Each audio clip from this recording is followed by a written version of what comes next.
Bismillahirrahmanirrahim. Assalamualaikum warahmatullahi wabarakatuh. Anak-anakku sekalian, hari ini kita akan mempelajari PAI, yaitu materi tentang kita akan membahas Quran Surah Al-Ma'un. Ada di halaman 85. Kalian silakan sambil mendengarkan video ini, menyaksikan video ini, kalian juga sambil dibuka buku catatannya, dibuka buku paketnya, PAI halaman 85. Nah, Ustaz akan menjelaskan materi ini insyaallah. Baik, kita akan baca dulu ayatnya. A'udzu billahi minasy syaithanir rajim. Bismillahirrahmanirrahim. Ara'aital ladzi yukadzibu bid-din fadzalikal ladzi yad'ul yatim wa la yahuddu 'ala ta'amil miskin fawailul lil musallin alladzina hum an salatihim sahun alladzina hum yura'un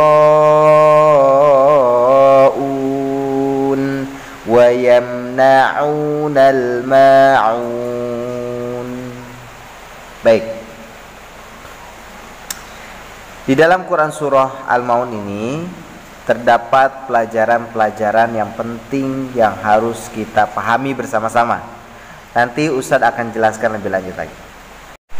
Baik, anak-anakku sekalian, di dalam Quran Surah Al-Ma'un ini termasuk Quran Surah Makkiyah, karena Quran ini turun ketika Nabi Muhammad SAW sebelum hijrah ke Madinah. Dan urutan Quran Surah Al-Ma'un ini berada pada 107 di dalam mushaf Al-Quran kita. Anak-anakku sekalian, di dalam Quran Surah Al-Ma'un ini artinya adalah barang-barang yang berguna. Tetapi yang harus kita pahami bahwa bagaimana kita memaknai Quran Surah Al-Ma'un ini sangat luar biasa. Kita bahas satu persatu ayatnya.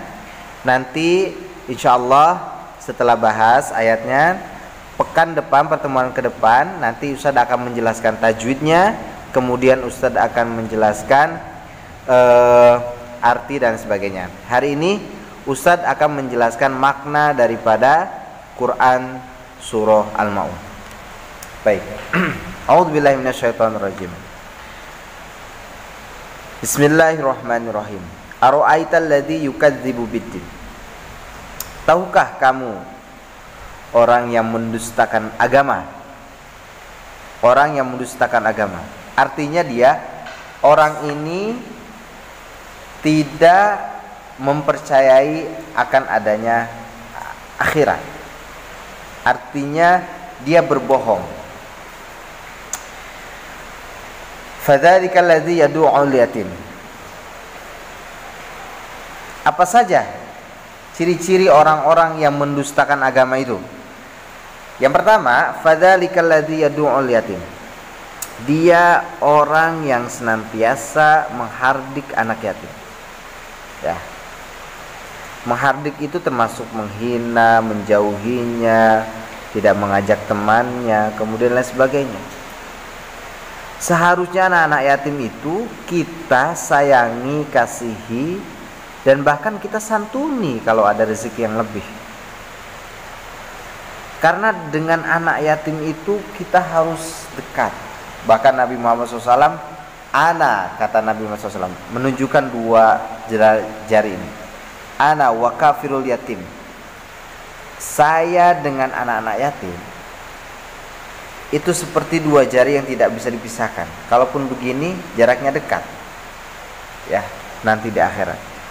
Siapa saja yang menyantuni anak-anak yatim, mengasihinya, menyayanginya, maka dia akan termasuk bersama Nabi Muhammad SAW. Luar biasa. Ya. Jadi orang yang mendustakan agama, ciri yang pertama adalah dia menghardik anak yatim, tidak mau mengasihi. Yang kedua, wala yahuddu ala ta'amil miskin, dan dia enggan memberikan makan kepada orang miskin, ya. Atau bahkan di dalam arti ayat ini adalah menghalangi, ya, maksudnya menghalangi, tidak mendorong memberi anak yatim, ya. Orang-orang miskin, dan ini harus kita pahami bersama, sorry. Jadi orang miskin itu harus kita bantu sebenarnya, karena memang mereka kesusahan. Apalagi di masa pandemi ini banyak orang yang di PHK, banyak orang yang tidak mendapatkan gaji, banyak orang rela, bahkan di berita Ustaz lihat ada orang yang rela bunuh diri karena khawatir besok tidak makan. Sedih, ya. Jadi kita harus memikirkan, apakah tetangga kita udah makan apa belum, ya. Kasih makan pada orang-orang miskin. Yang selanjutnya, fawailul lil musallin. Nah, ini. Jadi ciri yang kedua adalah dia tidak mendorong untuk memberikan makan kepada orang-orang miskin. Yang ketiga, fawailul lil musallin. Orang yang melaksanakan sholat, maka celakalah orang-orang yang sholat. Fawailul lil musallin, maka celakalah orang-orang yang sholat. Nah, ini kenapa? Pada orang dia sholat tapi kok celaka?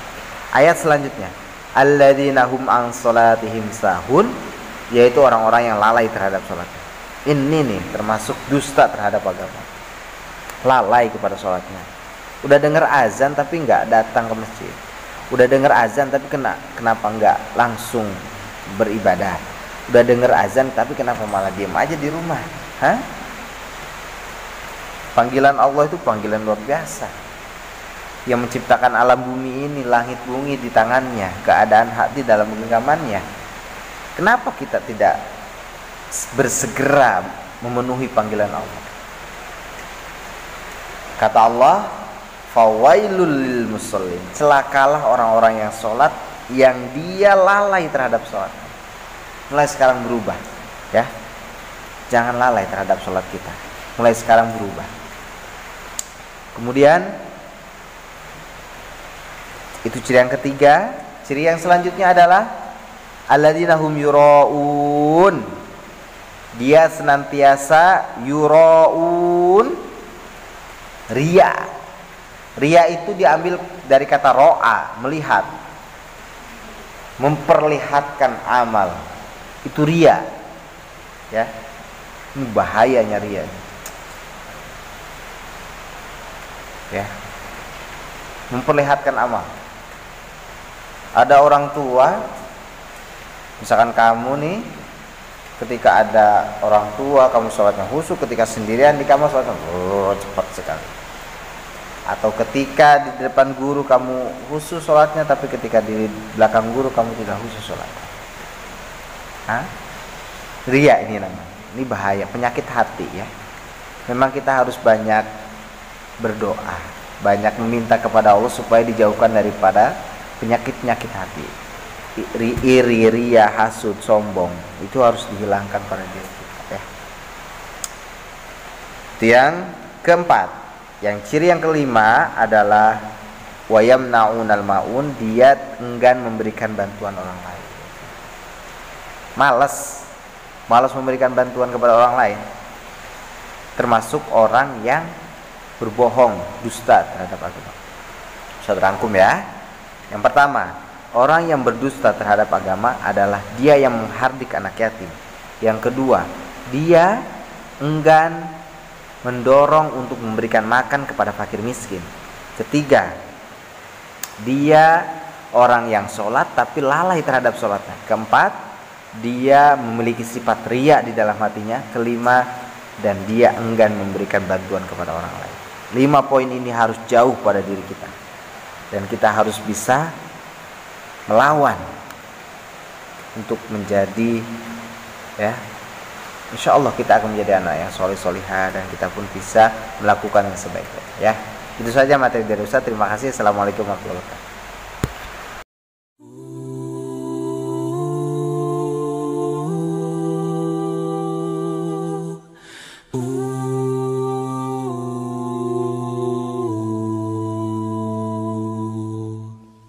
When I open my eyes, I cannot see